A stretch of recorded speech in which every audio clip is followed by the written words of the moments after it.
The Minister responsible for drug reform will give his initial support to a members' bill legalising medicinal cannabis. Now, just last month, Peter Dunne criticised Green MP Julie-Anne Genter's bill, saying it was unworkable.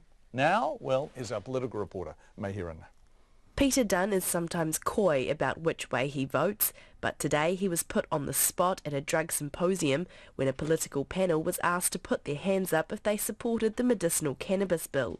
In June, the Associate Health Minister told TV3's The Nation he had major reservations about the bill, saying it was unworkable and changed the whole ballgame in an unintended way.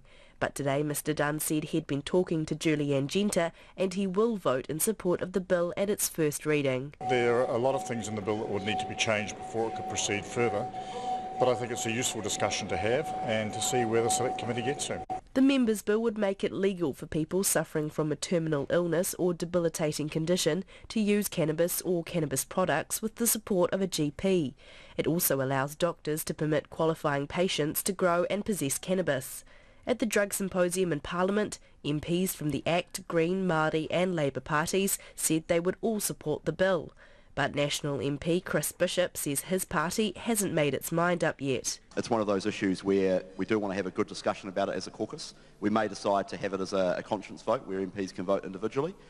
We may also decide to have it as a party vote where the National Party takes a party position.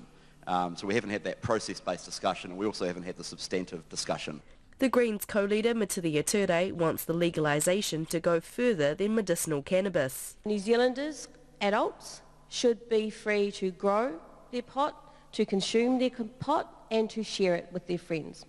It is effectively making legal now what people do now every day. The Māori Party co-leader Marama Fox says the policing of drugs is inconsistent. I could not get a police officer to come to the school where I found out one young man was selling drugs at the school. They didn't even want to talk to him. It's like, what do you got to do?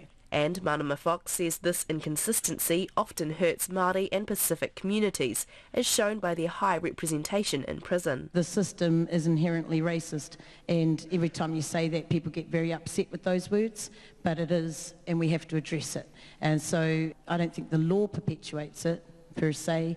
It's the implementation and the policing and the general attitude in our nation. Peter Dunne says the key to drug law changes is making sure the public is on board. There's a general recognition that we've made progress, we've got a long way to go, and I think the question is not so much the radical nature of change, but just how you actually move forward and take people with you, and you don't end up creating a backlash for moves that on the face of it might make sense, and then suddenly when they happen people say, oh my God, what was all that about? And there was one thing that everyone on the panel agreed on: the current prohibition of drugs isn't working and some kind of law reform is needed.